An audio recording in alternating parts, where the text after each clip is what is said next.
You can tell I'm new because I only get my first name. Second name, sorry about that.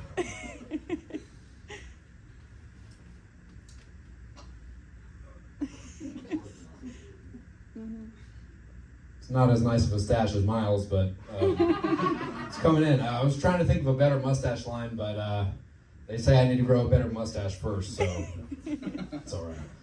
Is everybody having a nice time tonight? Yeah. Yeah, nobody, huh? Well, that's all right. Hopefully you have a nice time with me, but it won't last very long, or at least that's what most women say about me. Speaking of not lasting very long, I was laid off recently. I was a stripper or a prostitute for a little while. Stage name was Cinnamon. Some of you here may recognize me. I just go by Sam now, though, because I couldn't spell cinnamon, so I couldn't put it on the checklist today, unfortunately. Fucked up part about that is I was my own pimp, so I fired myself. I'm sure you can imagine how that conversation went. It wasn't good. It wasn't good. Yeah.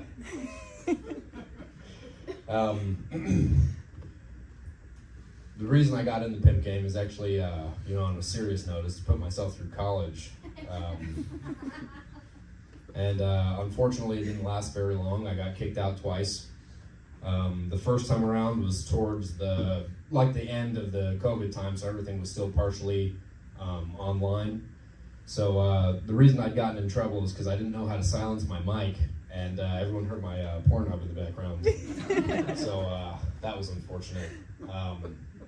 I still remember the email to this day. It was Miss Michelle. She had texted me, could you please report to Building 1, Room 207 for an oral counseling. Oral counseling. It's been a long time since I've had an oral anything, you know what I'm saying, fellas? So I had to jump on that opportunity while I had the chance. So I reported to Building 1, Room 207. And to my surprise, there was no one in the office while I arrived, so I did what any reasonable man would do. I walked in, turned my back to the door, dropped my pants, and I stood there with my hands up against the wall.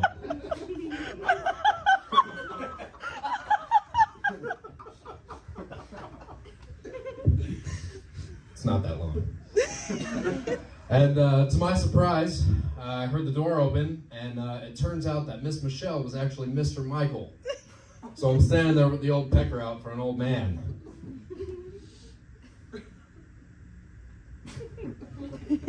Just slowly turned back around.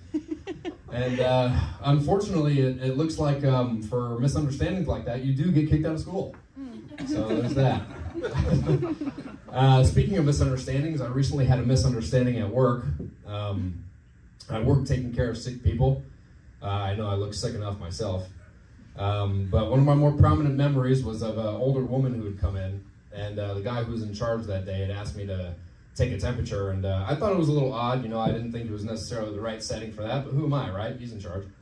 So I went to do what he asked, and if you don't know, the most accurate place to take a temperature is rectally. So I'm going to do what I was asked, and he goes, "Whoa, dude, what the hell are you doing? Stop." I was like, what the hell? I'm doing what you asked. He's like, "No, put it in her mouth." So now I'm embarrassed in front of the crew. I have to pull my pants back up. I have to stop trying to put the thermometer in my ass. I have to put it in her mouth. I hate to tell you how that talking to went. It's not good.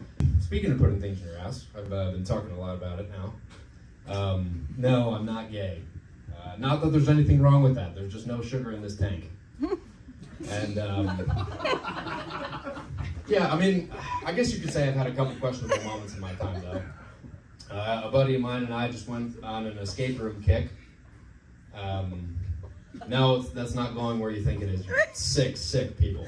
We went on an escape room kick, and the most recent one that we went to together, he wanted to bring his girlfriend, and I guess it doesn't really matter. I didn't really care. He didn't want to spend any quality time with me, but it's all right. So we went with his girlfriend, and after we completed it, I go to him, and I'm trying to compliment him, he's just so smart and so good at everything, and so handsome, and trying to tell him all these things, and his girlfriend cuts me off, and she's like, "Whoa, why don't you just date him then?" Maybe I will. Maybe I will date him. How about that? I look at him, I'm like, you're just gonna let her talk to me like that? What the fuck? The next escape room they went together, and they didn't invite me, so he chose a woman over me. All men are the same. Yeah. All right, well, that's my time for tonight. Thank you all very much. I appreciate it.